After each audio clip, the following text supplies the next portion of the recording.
Quest came in while I was busy with Kojiro until probably around the time we were at the morgue. The image of the victim downloads. There she is. Hello, this is Artistic We've been doing here. Welcome back to Corpse Factory.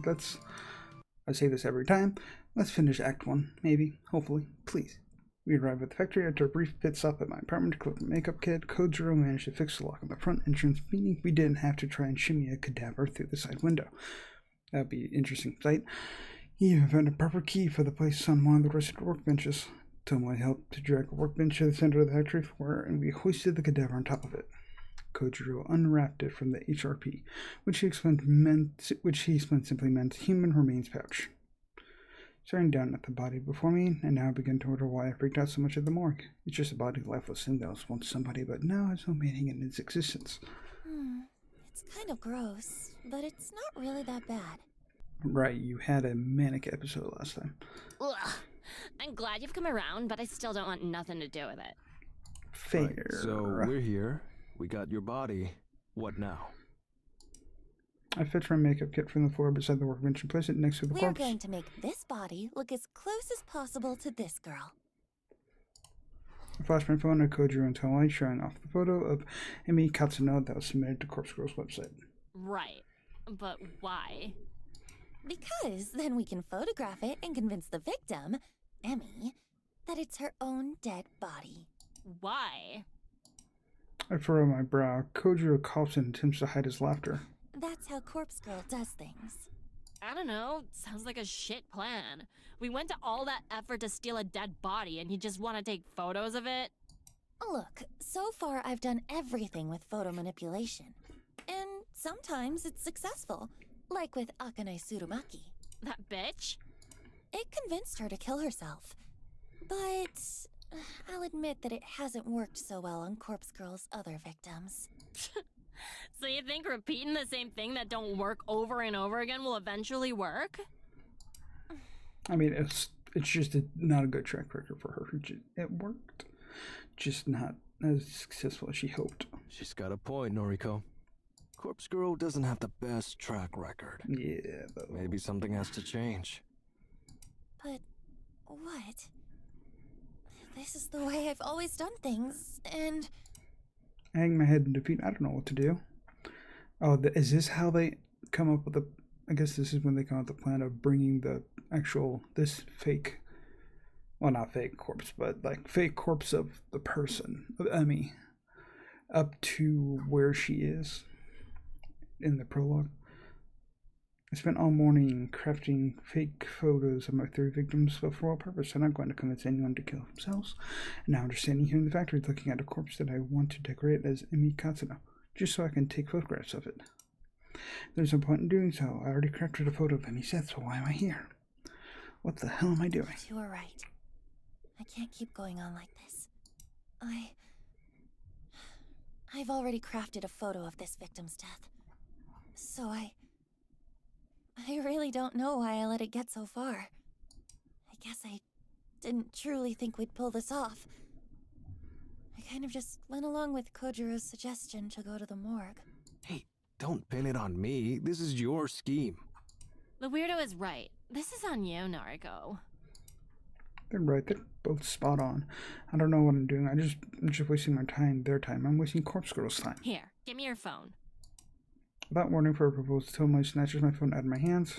She swipes past the photo of Emmy, then swipes back to it. Yo, you said you already made the corpse photo. Where is it? I don't keep it on my phone. That would be stupid. The only copy is still on my laptop at home. But you've got a photo of this bitch on your phone. Well, yeah. I just pulled it from her noise profile earlier. It's exactly the same image that was uploaded to Corpse Girl's website, though. Right. Hold it. How did you know the Vic's name? I didn't think he'd catch on to that. Corpse Girl doesn't ask for a name. Oh, this girl... I actually went to school with her. It's a coincidence, I assure you. Uh-huh. Look, that doesn't matter, does it?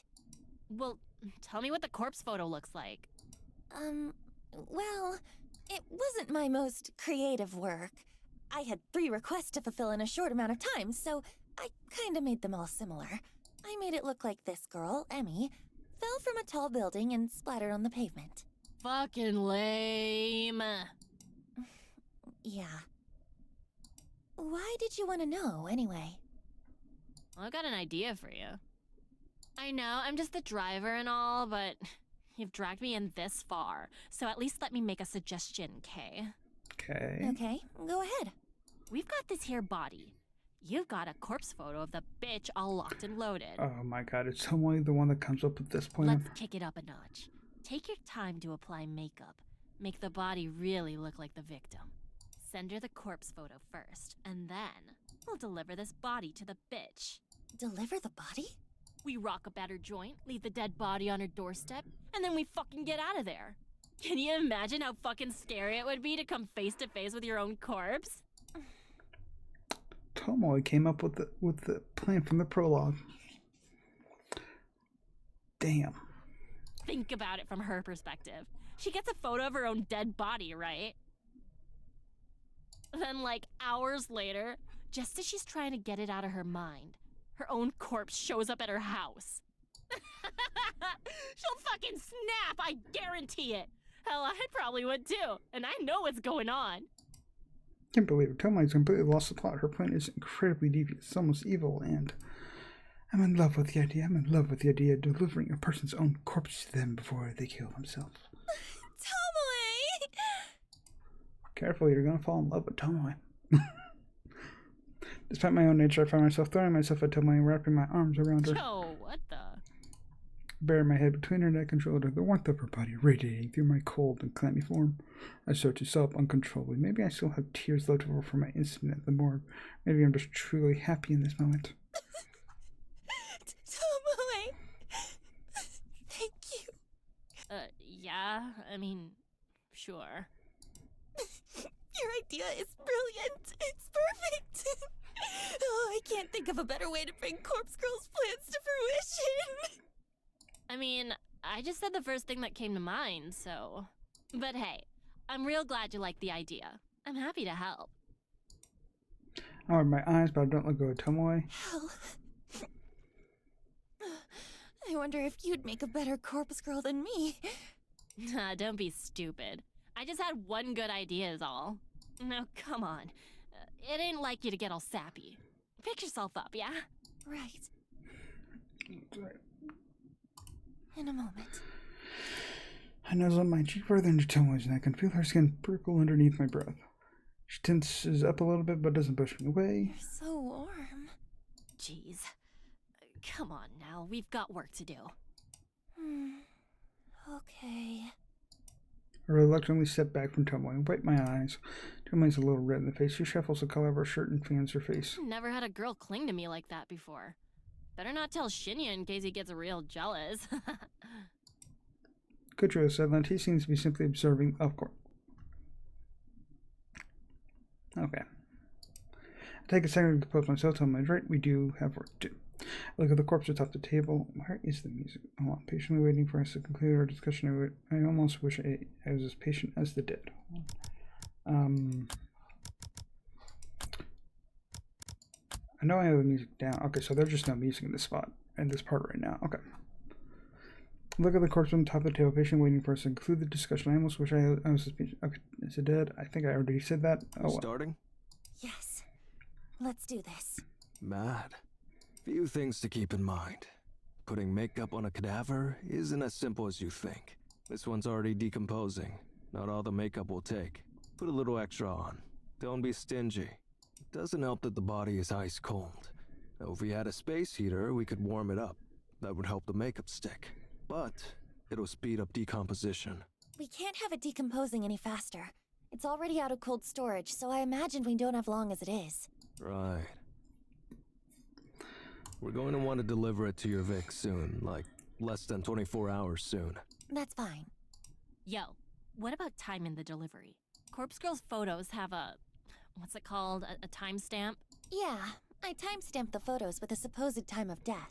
I usually set it to a little after the time the victim receives the photo. Sometimes a few hours, sometimes a whole day. Uh-huh.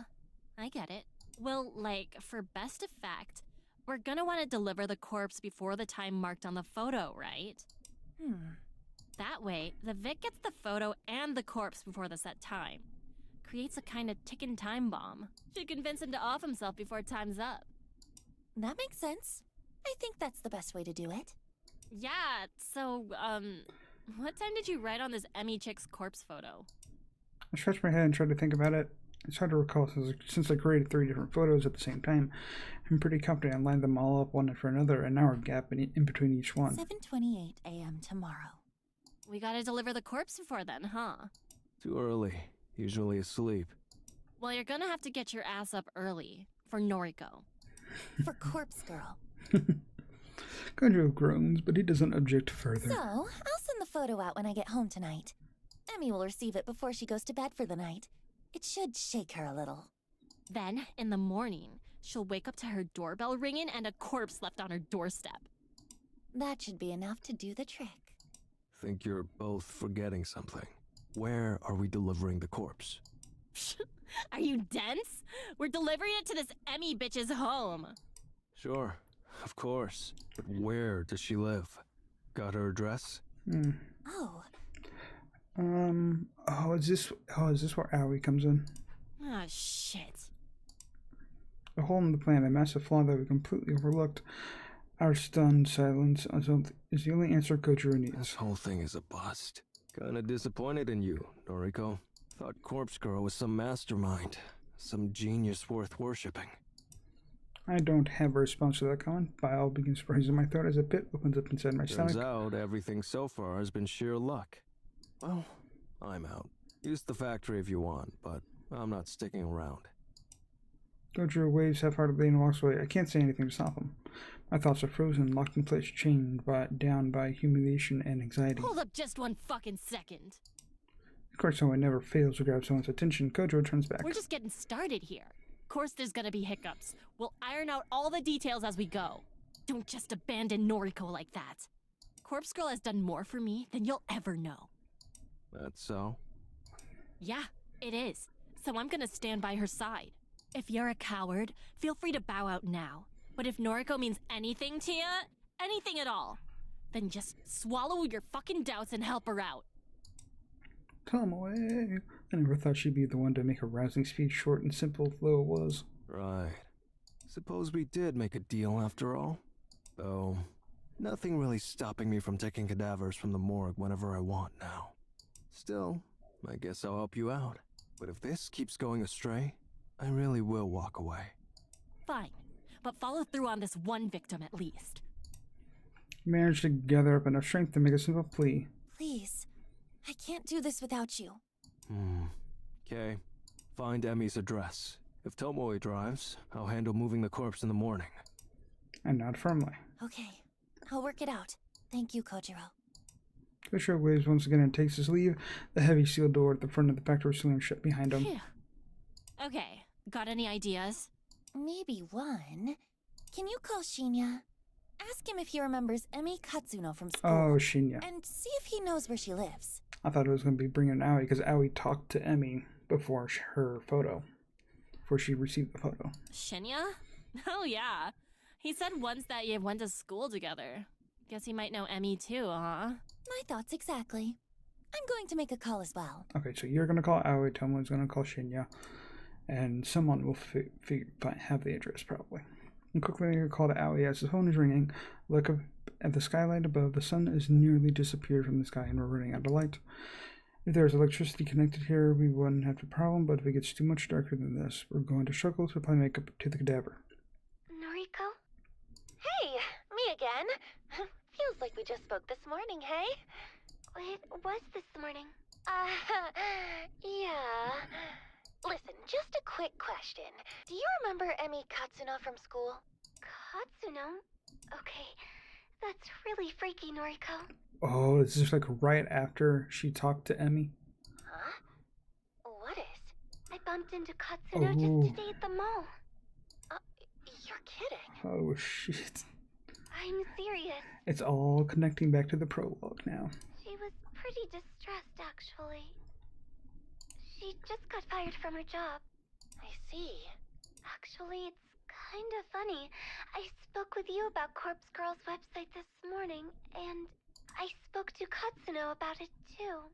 Really? Seems like there's someone she wanted dead. Maybe. I'm not sure. Perhaps her boss that fired her? Interesting. Why are you asking about her anyway? It's an odd question, but do you happen to know where she lives? Yes. Wait, seriously? Mm-hmm. Want me to send you her address? Are you going to visit her? So it was Aoi that gave the address. Oh, Howie. If you could send her address, then I'll really owe you one. Sure. I'll text it through. I didn't think you'd actually know it, but I wanted to ask anyway. No problem. I followed her home today from the mall, so I guess it worked out well for you. That's a little creepy, but hang on. Aoi followed Emmy home from the mall like she stalked her? What did you say? Oh, I followed Emmy home today. Why? I got on the train carriage behind hers. Well, don't worry. She didn't see me. Howie? What are you talking about? Well, I wanted to find out if she was going to use Corpse Girl's website, since I recommended it to her and all. I don't know what to say. Hey, I'm still at work, okay? I shouldn't really be talking on the phone. We'll chat later. Bye-bye. Howie, wait! Don't hang up. The phone ends abruptly. I'm baffled by the fact that Aoi followed Emmy home. I can't quite figure out what must have been going through her head at the time. What is going on with Aoi now? Right now, I don't have the time to worry about it. I need to finish up here at the factory. I noticed that I have an unread message on my phone. I opened it to find Aoi has sent me Emmy's full address. Well, at least I got the address. You got it? Nice. Shinya barely remembered the chick, apparently, so it wasn't really helpful, sorry. No trouble. We got what we needed. It's getting dark. Help me put some makeup on the corpse. Okay, show me that photo of Emmy again. We better do this properly. Right. Here. Oh yeah, I think Tomoe would be the better one to do the actual makeup, considering she's, you know, a gyaro. So it would make sense that she would probably be best at this. I bring out the photo and examine it closely before setting it to work. I mean, both of them together, yes, but I'm sure Tomoe would be phenomenal at it. By the time I get home, I'm completely drained. I barely have the energy to open the front door. Today was an ordeal. It dragged on forever and ever, and yet it still felt like I didn't have enough time to get everything done. After changing out my vomit-stained clothes, oh yeah, she did. That was part of her hysteria. I make myself a cup of tea. I'm hoping a few sips will help me relax and unwind. I sit down on the couch, cup in hand. When it's cool enough to drink, I take a sip and feel a little bit of today's pressure to lift from my shoulders. My laptop is sitting next to me. I know I shouldn't bite off more than I can chew today. If I check for new requests, I'll probably regret it. I unfold the laptop and navigate to Corpse Girl's website. One new request. Shit. These are really beginning to pile up. I can't restrain myself from opening the request details. Today, 3:03 p.m. local time. Victim's phone. Downloading image. Request came in while I was busy with Kojiro and Tomoe. Probably around the time we were at the morgue. The image of the victim downloads. There she is. Wait, what? I just read that. What? Hold up, what? I stared intently at the picture of your older sister. Is the... Everything is connecting. Holy crap. Noriko Kurosawa, 28 years old, senior high school dropout, currently on parole after a short second stint in prison. Noriko? What are the odds of you appearing here on my screen in my life at this moment? I haven't spoken to you for so long. I haven't seen you. I haven't even received contact from you, only to ignore it. Why are you here now? Why does somebody want you dead? I suppose it's not that hard to think why someone would request your death. I'm sure you have a lot of enemies thanks to the crew you run with. But for someone to actually use Corpse Girl's website to request your death, it's coincidental. It's too coincidental, just like everything that's been happening lately. Noriko? I hate you so much. You abandoned me when I needed you. You abandoned Mother, even though she abandoned us first. I hate you.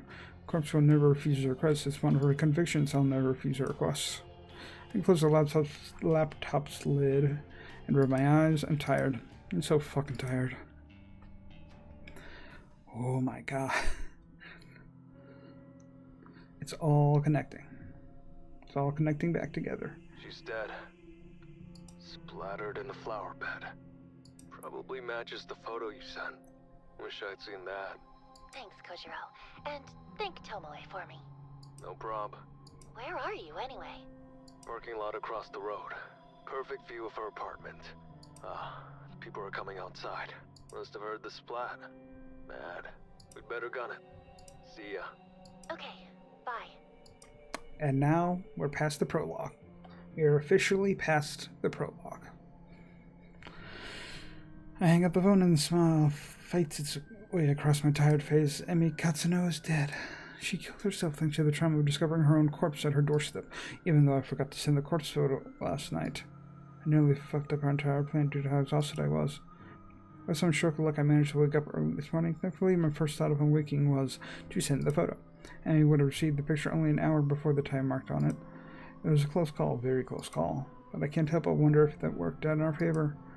Kojiro and Tomoe had rushed over to her apartment to deliver the corpse, forcing Emi into a confrontation with the photo and imminent time of death, and then the delivery of her own corpse, all in the space of an hour, worked to our advantage. It worked so well that I'm starting to consider making this our regular mode of operation.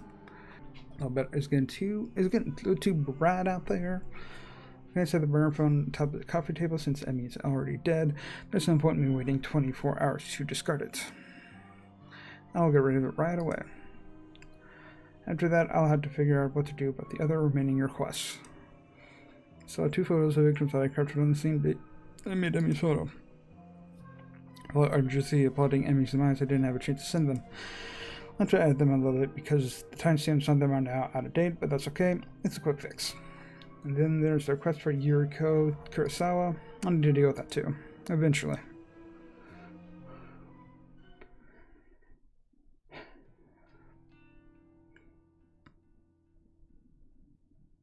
Quiet morning at the library. It's just what I need to escape from the chaotic whirlwind that I've been trapped in for the last few days or weeks.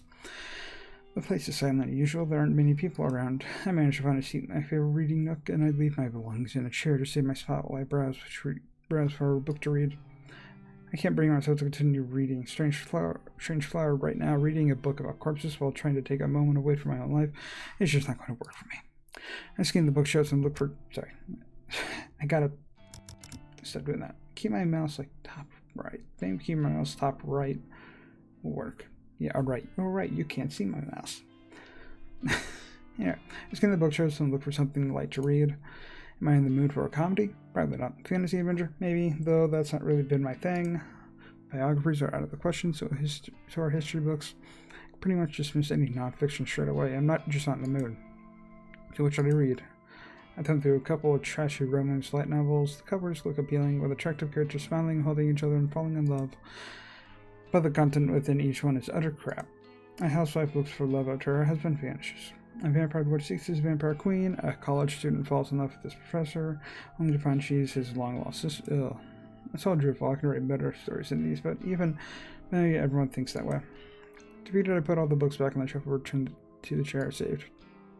Take a seat and simply browse through my noise feed on my phone. A few photos from acquaintances, comments on the weather, a short essay on human rights, even a poem written in poor broken English. Trash. All of it. I used to love this since I look at other people's lives I've lived for, thrived on it. I used to be aroused at the slightest glimpse of something inside someone else's life. I couldn't go more than a few hours without browsing noise. But now, something's different. Something inside me has changed. I want to say that I've recently become cynical, jaded, but that wouldn't be accurate. I've been this way as long as I can remember. The appeal of voyeurism just isn't there anymore. My growing ability to manipulate the lives and deaths of other people has ruined by any pleasure I was gleaned from simply spying on them. I need more people to die. Maybe then I'll find satisfaction, ecstasy, release. I lean back in the chair and fold my arms across my chest. My foot taps against the covered floor impatiently. I won't find comfort in this library. I won't find relaxation. I'll only find whatever elusive feeling I'm looking for once Corpse Girl's work is complete. I can't trust it not now that things are beginning to escalate. I could be orchestrating the deaths of 3 people right now. 2 women that had their deaths requested at the same time as Emi, and my very own sister, Noriko. People are counting on me. People are counting on Corpse Girl to deliver her judgment. Now think about it. Could the one that took the money, be the one that did the requesting the death of of them. Oh, basically I'm saying her sister, that we now know is her sister, maybe did the 3 requests. I don't know. I hoist a strap on my handbag over to my shoulder and stand up. It's time for Corpse Girl to usher in a new era of human suffering.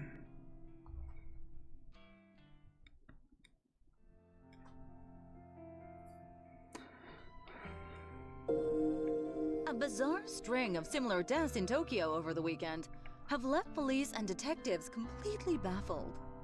We have Chief Detective Fujikawa at the Tokyo Metropolitan Police Department in the studio today to discuss the events. According to eyewitness reports, a young woman plummeted to her death from an apartment building on Saturday morning. 2 other women suffered a similar fate in different locations late on Sunday night. Police have not yet released information on the identities of the young women. Would you care to share your thoughts, Detective Fujikawa? We cannot rule out the possibility of homicide in these cases. Police recovered additional bodies at the site of each death. In each instance, a look-alike corpse matching the appearance of the victim was found. Ooh. This cannot be mere coincidence. I believe that a single perpetrator is behind the deaths of all 3 women. That didn't take long to figure out. Leaving a look-alike corpse at the scene of each crime seems to be some sort of psychotic calling card. It's clear that the death of each victim was premeditated. In cases like these, the perpetrator is often looking to be caught, even if only subconsciously. It won't take long to track them down. Once forensic analysis reveals the identities of the look-alike corpses, we will be able to uncover how and where they were obtained. We will bring the perpetrator to justice. Police are urging citizens to be cautious in the coming weeks. If you see anyone behaving suspiciously, please call the following number. Damn, this shit's really starting to blow up. Yeah, it's about time. 3 deaths in 1 weekend. Corpse Girl is on fire. She couldn't have done it without you. And Kojiro. So, thanks. I know those corpse deliveries yesterday were rather last minute. Do you really want to be talking about this at work? No problem. Had nothing better to do anyway. I've still got 1 victim ready to conquer, but I'm not sure when to go through with it. What's the issue? It's someone I know. So? Didn't bother you when we stuck it to that Emmy chick. This is a little different. It's my sister. Yo, hold up. You've got a sister? Mm-hmm. Yuriko. She's older than me. Shit. And like, someone requested her death through Corpse Girl's website? It was Emmy. Seems like it. Jeez. What are the chances? I'm wondering the same thing. Well, think it over a bit longer. You might want to lay low for a while anyway. Sounds like Shinya's dad is all over this case. I knew that was his dad. I knew it. Sorry? Shinya's dad? That detective guy, Fujikawa. What? He's Shinya's dad? I kind of figured, because everything is getting connected now. Yep, friggin' scary guy. Had an awkward dinner with him and Shinya a while back. Wow. You know, I met him once before. When you had a psychotic breakdown. You did? He certainly was intimidating. But don't worry, we only met by chance. Had nothing to do with Corpse Girl. Alright, as long as he doesn't know your identity, you should be fine. Still, what's your next move? I'll think over what to do about my sister for a little longer. But as soon as more requests come through the website, I'm going to fulfill them. I don't have the luxury of time. I can't just lay low like you said.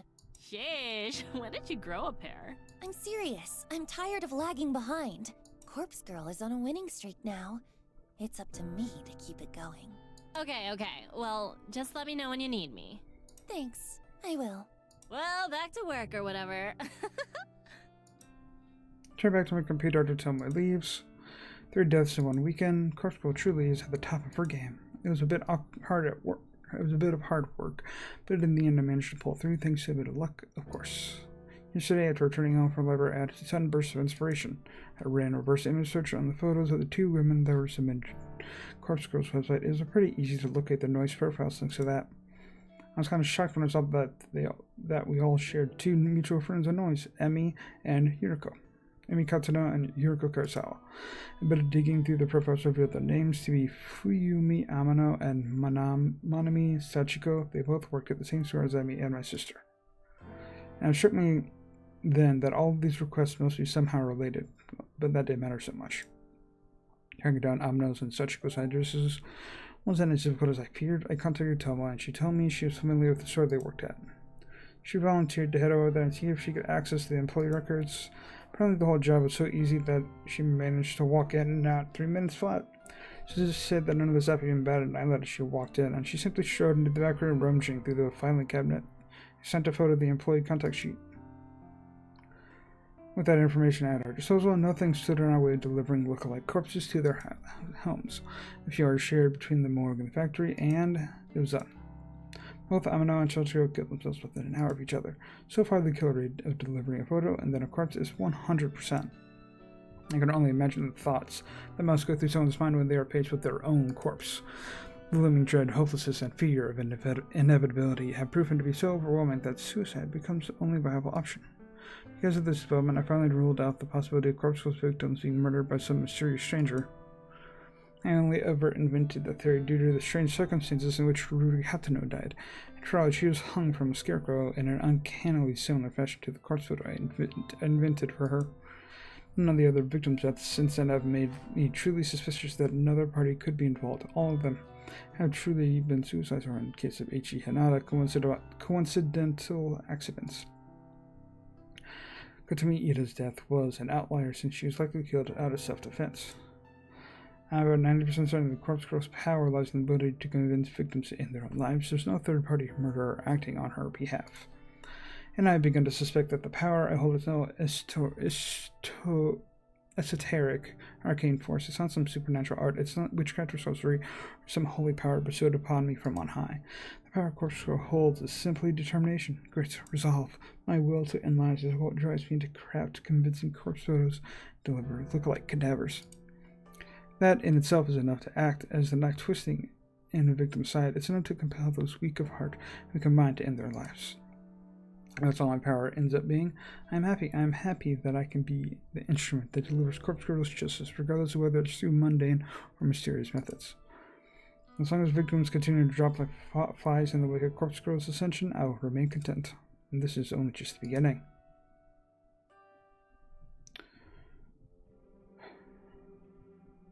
There are no new requests when I log into Corpse Girl's website this evening. I'm trying to okay with that. There's something I want to do before more requests come through anyway. I'm going to make some updates on the website, a few improvements that will considerably ease the workload placed upon Corpse Girl, Kojiro, and Tomoe. In the website's admin setting, add a couple extra data fields to the front page. Instead of just asking for a photo and a phone number, the website now requires the victim's address to be provided. This will ensure that it can successfully deliver a course for every request. In addition, the site now asks for the victim's name. I've always been hesitant about requesting this specific detail. I never wanted to know the names of the people Corpse Girl will kill. It creates familiarity, and I always used to worry that it would prevent me from going through with the request. But more than all that, I feared that I would... Oh god, look. I feared that I would delve too deep into somebody's life. I feared that I would become too attached and too entranced by standing on the outside looking in. Knowing someone's name would have allowed me to easily find victims online, go down the rabbit hole, spying on their private lives. My voyeuristic fetishes would have defeated me. I know myself, and I know that I would have become far too interested in a person to carry out their death. It's the same reason why I never reverse image searched a victim's photo before yesterday. Now that things are escalating, now the Corpse Girl needs a victim's address to ensure a kill. I have to get past all that. I have to be strong for Corpse Girl. I'm somewhat relieved that the timing is suitable. After all, I haven't been as rough as usual with stalking people. Okay. Yeah, I don't know if my libido is just low or if I truly become uninterested in such things. Either way, I believe that I'm able to cope with the burden of extra knowledge. Learning victims' names, addresses, all that, going to work in Corpse Girl's favor. I'm surely strong enough now to not give in to the temptation to succumb to the psychopophilia that has plagued my existence for years. After adding the victim's name and address fields to the website, I decided to add one final touch. There's a particular line in text that describes how the site works. I've always liked it. says, your victim will receive a photo of their own corpse shortly before they die. It's concise and it perfectly sums up the intention of the website. However, it needs to be updated to correctly apply to Corpse Girl's new modus operandi, and change line ever so slightly, just enough to make a difference. And reach your victim will receive their own corpse shortly before they die. Some people might think it doesn't make sense. They'll think that maybe it's a typo or written by someone not familiar with the language, but it is completely intentional. Now that I've made all the changes to the website, I click the Save button in the admin panel. The changes are reflected immediately on the front page of the site. Corpse Girl's new and improved request form is online. When done, I need to simply sit back and wait for some new requests to pour in, and it shouldn't take long once I put my next plan into motion, because I finally figured out how my sister can be of use to me after all these years. She's going to help me become famous. Noriko Kurosawa's death will ensure that everybody in Japan knows her name, Corpse Girl.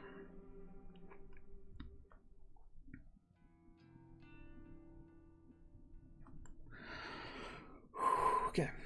For the first time in a while, my fingers scrape against the bottom of the cabinet drawer. Oh, shit. Fumble around and grab the last remaining burner phone in the drawer. It's a fairly modern handset from around 3 years ago. These newer models never retain their battery charge for more than a month or so when they've been inactive.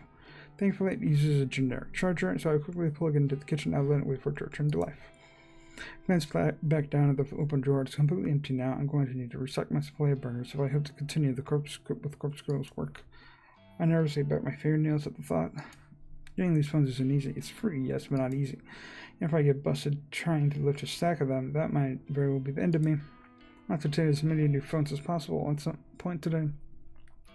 Once Corpse Girl kills my sister, my website is going to explode with new requests. I need to be as prepared as possible. I decided to finish getting ready for work while the burner chargers. As much as I'd like to simply skip out and deal with my sister, I do need to pop to the office. Missing too many days is going to lead to getting fired, and that might compromise my mission. Take my medication, apply my makeup, pack my handbag. It's also mundane, but it's also necessary. Each day is the same routine. There's a comfort to be found in that, especially for someone like me, but sometimes I remember the excitement of finding myself in new situations, even if those situations end up with me lying in the muck of a bathroom floor or against the stone-cold tiles of a morgue. When I enter the apartment, I snatch the burner phone up and check the battery. It's around 40%. That should be plenty. I stashed in my handbag so it's ready for action when the time comes. I'm out the door at the same time as every other day. I find myself alone in the office well after the working day has ended. The entire floor is empty and silent. I shut down my computer and stretch my tense arms. I don't normally like staying back late. Sometimes it's necessary to get work done. When I say work, I am of course referring to Corpse Girl's task.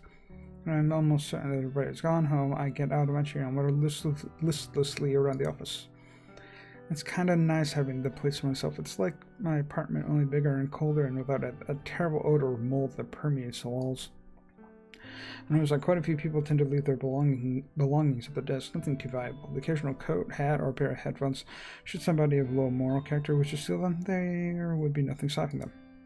I'm personally not interested in any of that. I'll walk to the side of the office floor and reach for the seniors' cubicles.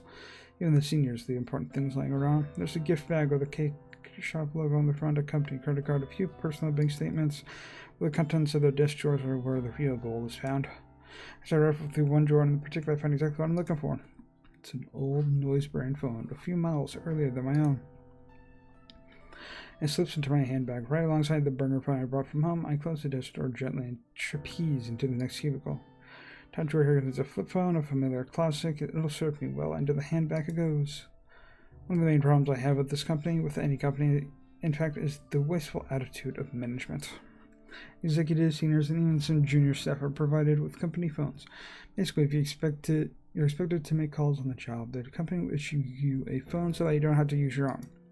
However, with the rapid evolution of modern technology, phones often find themselves replaced or upgraded well before they cease functioning, and management doesn't care about recycling or repurposing unused, obsolete phones.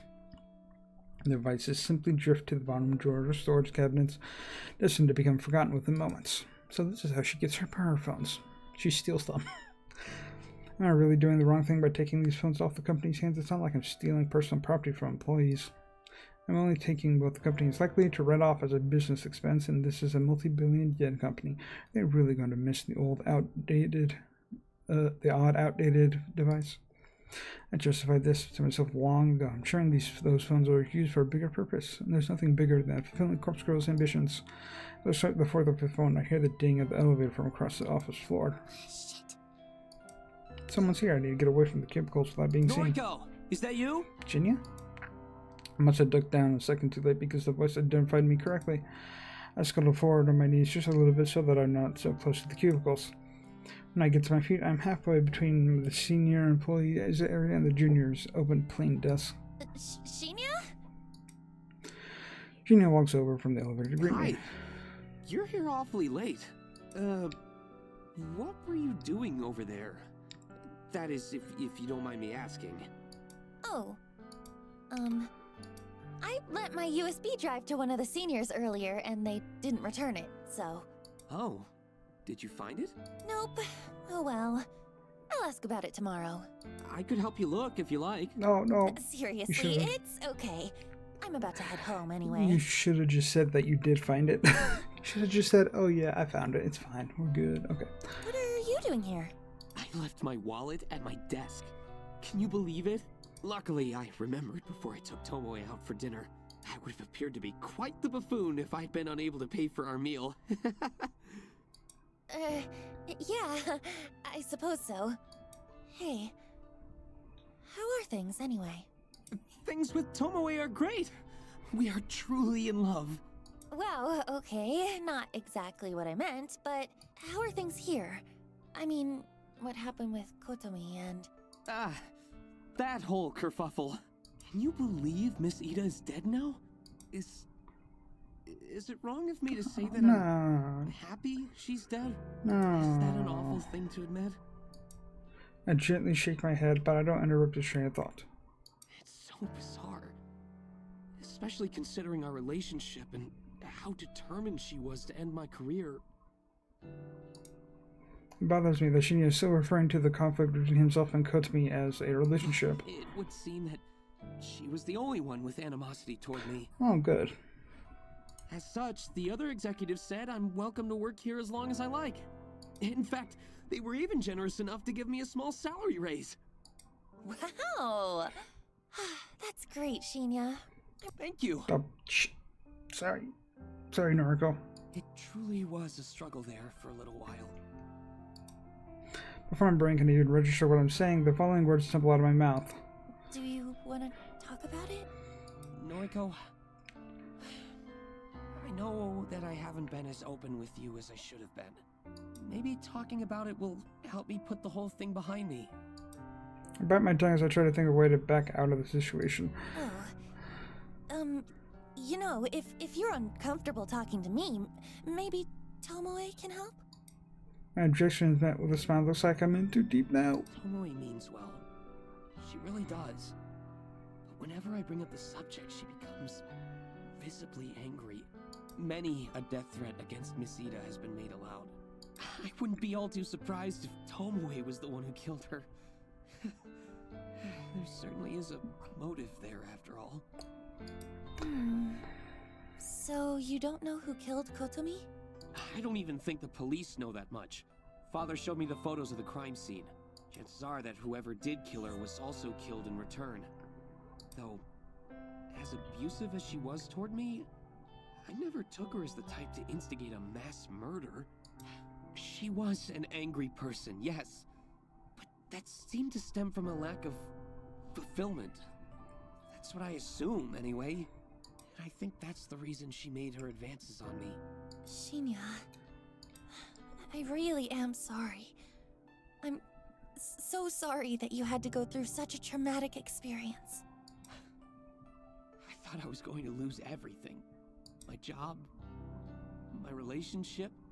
Miss Ida threatened to steal it all away from me. Just so she could experience some form of power, some small manner of pleasure. Why do people do those things, Noriko?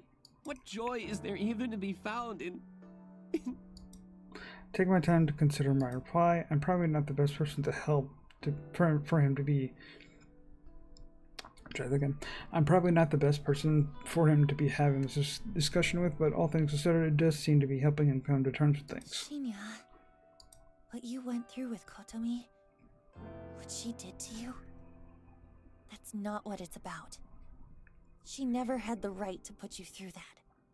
I hope that one day when you're comfortable and feeling healthy. I hope that you can make some good memories with Tomoe. Yes. I hope so. Thank you, Noriko. Don't mention it. I don't know if my words were the right ones. What right do I have to talk about what he went through? I can only hope that I managed to bring him some sort of comfort. I better grab my wallet and get going. Don't want to keep Tomoe waiting. Say, would you like to join us, Noriko? Are you hungry at all?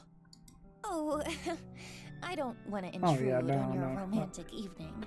It's no trouble, really. No, it's fine. Maybe next time. I have some things I need to do tonight. Okay, no problem. Okay. Well, see you later. Shinya takes off toward his desk. I breathe a sigh of relief as I hoist my hand back up from the ground, feeling the reassuring weight of the newly acquired burner phones. Enter they are going to give a polite wave to Shinya as the doors close.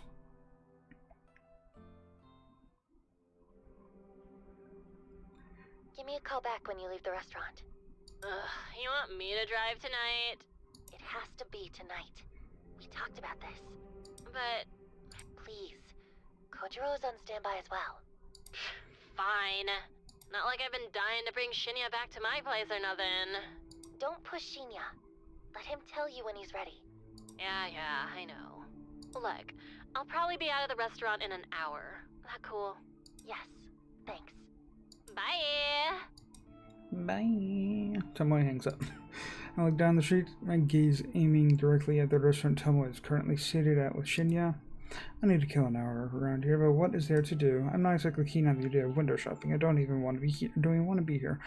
But standing in one spot as distance of people walk by is really nerve-wracking.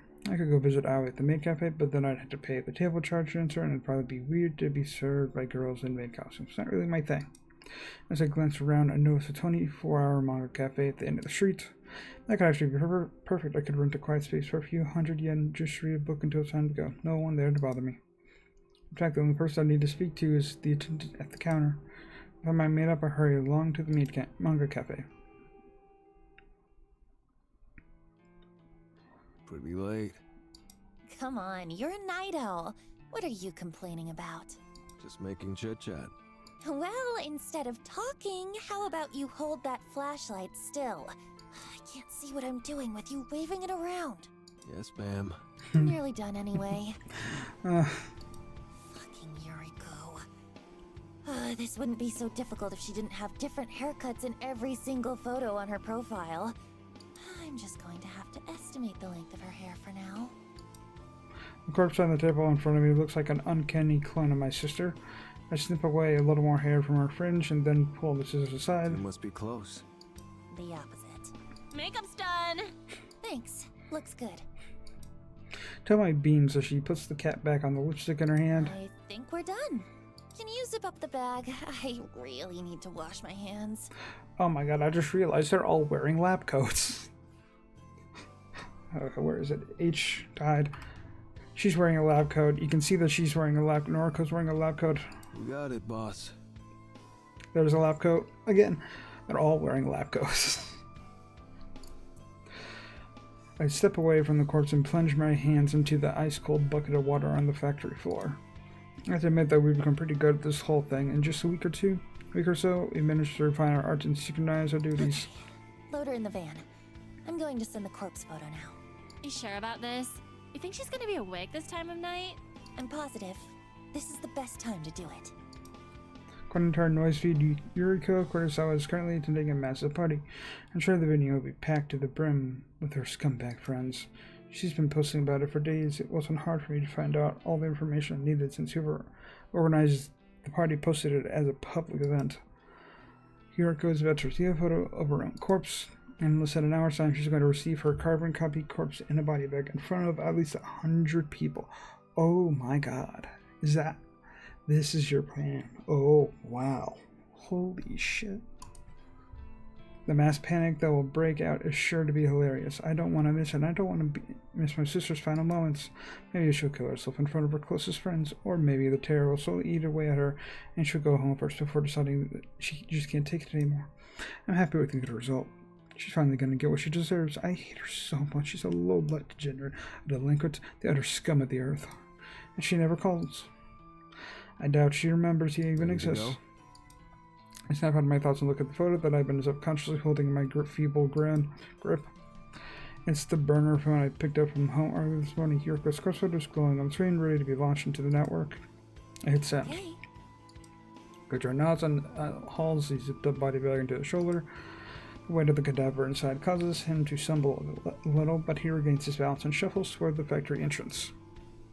I examine the body bag as Gojo carries it. It's the same white HRB that we picked up from the morgue, but I've made a rather nice adjustment to it. Big, bold letters will scroll along the sides in purple and black permanent marker. It says, "With love from Corpse Girl." Underneath the massive letters, a smaller script is Corpse Girl's website address.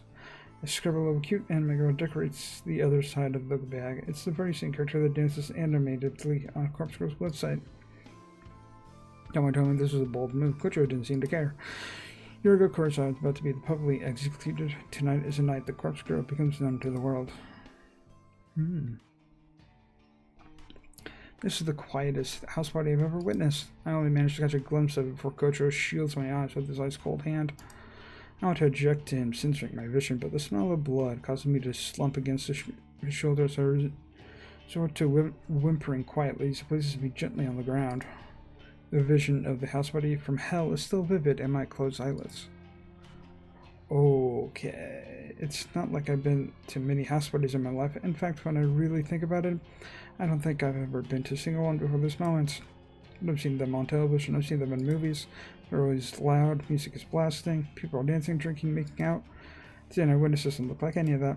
I'm pretty sure dead bodies don't line the floor on a regular house party. I'm pretty sure trails of blood aren't on the guest list. This party is weird. The walls are slashed, there's broken glass everywhere, specks of blood are dotted across the furniture. Someone in the next room is sobbing quietly, someone above, perhaps inside the ceiling, is groaning. Gojo is sitting next to me now. I can't imagine a bored expression hovering over his features. He still has his hand over my eyes. He taps the fingers of his other hand against the body bag beside him. His digits drum out a rhythmic beat upon Yuriko Kurosawa's clone, seals it up and sealed inside a temporary coffin. I think Tomoe is still in the van. She said something about not wanting to get messed up. I never planned on entering the party, but Gojo dragged the body inside, then returned shortly after and told me I should come take a look. So here I am, blinded by Gojo's misguided attempt to protect me from the carnage I willingly unleashed. I asked him if he killed all the people here. He said no. I suppose I believe him. I managed to squint through a gap. Gojo's fingers momentarily. The blurred shapes of 4 or 5 bodies are on the floor in front of us. The straight arm lumping on her chair that's currently unaccounted for. Gojo presses down firmly against my face and my vision darkens once more. I hear his voice and imagine his calm demeanor in my mind. Thoughts? Don't know. I haven't managed to sort my head out yet. Your sister's over there. Well, a corpse that looks like her, at any rate. Give me a second. Okay. Gojo releases his grip from my face. I tiptoe forward, assembling thanks to my still blurry eyes. I can make out the shape of a sofa close to the wall and I approach it carefully. Oh my, ooh.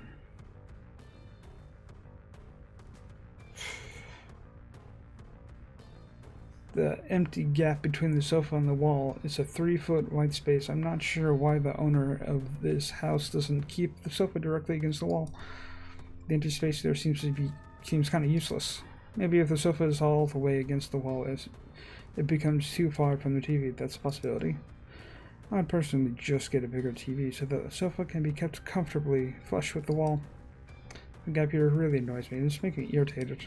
I want to push the sofa back myself, but I don't have the strength. It's a massive thing, bigger than I am, maybe even bigger than the Corpse Girl. Even if I was strong enough to move it, there's still the issue of my sister lying here between the sofa and the wall. She's in the way. I'll have to move her first, and the thought of touching her is absolutely disgusting. Even when she was alive, I never wanted to touch her. She's a foul excuse for a human being. Hey, Yuriko. Long time no see. I want to see. Okay, oh, nope. It's just, I thought it would show more below. But no, it's just blank here. Okay. She doesn't respond. You look so hot. Guess I'm prettier now, huh? Why do you never call me? Whatever. I wouldn't answer the phone anyway. She doesn't say anything. The sound of someone grunting behind me doesn't interrupt my conversation. I assume it's just Kojiro clearing his throat. Have you seen Mother lately? I haven't heard from her in a while. I'm sure she's fine. Are you still on parole? I heard you were working at a clothing store. Yeah, I'm fine. I'm working for Temujin at the moment. Yuriko nods. It's okay. There are worse jobs, I'm sure. Or did you make her nod like a... Yep, she nodded. How did you get that cut across your throat? Oh. Does it hurt? I reach forward and slip my fingers into Yoriko's gashed throat. When I remove them, I frown at the red blood dripping down into the gaps between my knuckles. That's disgusting. Remember when you bandaged me up after I busted my knee? You said Mother would be mad if she found out that you hurt me. So you tried your best to fix me up before she got home. She found out, though. I think she's going to find out about this, too. There's no way you can keep this from her, Yu. And that's an interesting nickname. Yuriko smiles gently. I wipe the blood under my skirt. Oh? Him? That's Kojiro. He's a friend. No, there's nothing between us. I hear the grunt from behind once more. I know. You're actually nicer than I remember.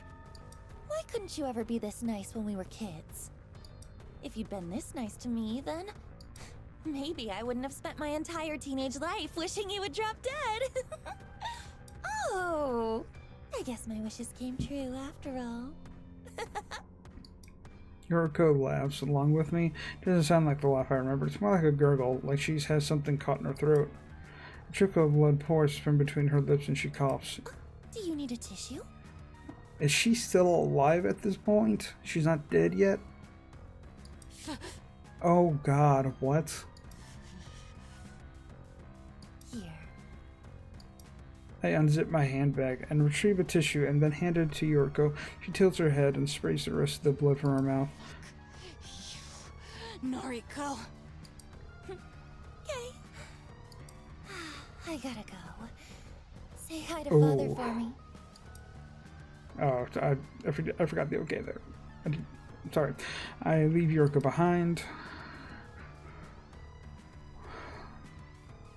After making our way out of the curse home, I find Kojiro waiting behind the van, tell my shutters up inside and rolled up all the windows. I think we're done here. Okay. Leave this here? He lazily indicates the body bag on the ground. I guess so. We didn't need it after all. Was the photo enough for her to do that or something? It's not. Kojiro slaps his broad hands across his trousers, dusting them off. He cocks his neck to the side and stretches his limbs. I make an attempt to reach for the van's door, but Kojiro stops me. Not curious about what happened? Oh, I'm very curious about what. Only a little. I am. I'm She's curious. dead, though. Or dying. That's all that matters.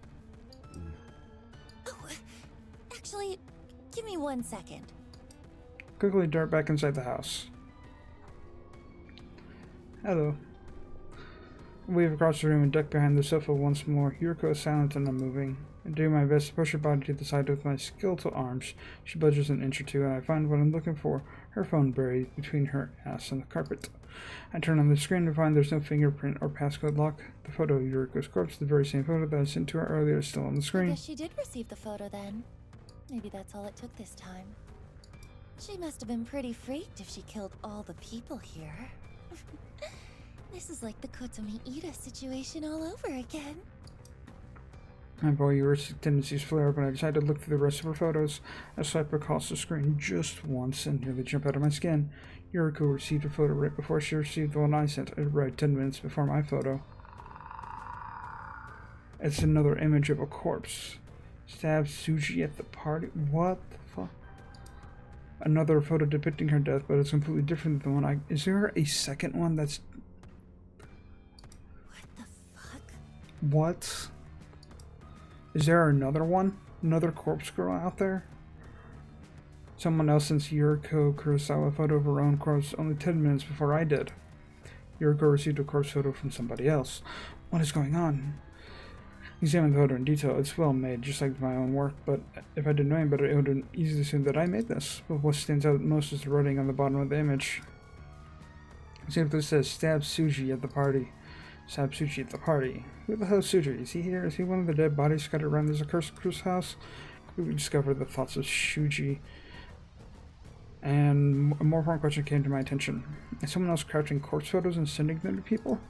Does Corpse Girl have a copycat, an imitator?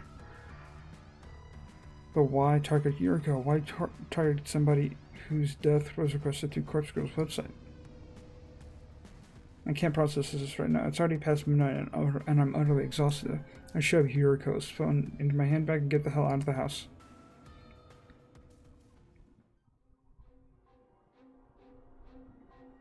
Okay, I'm gonna end it there.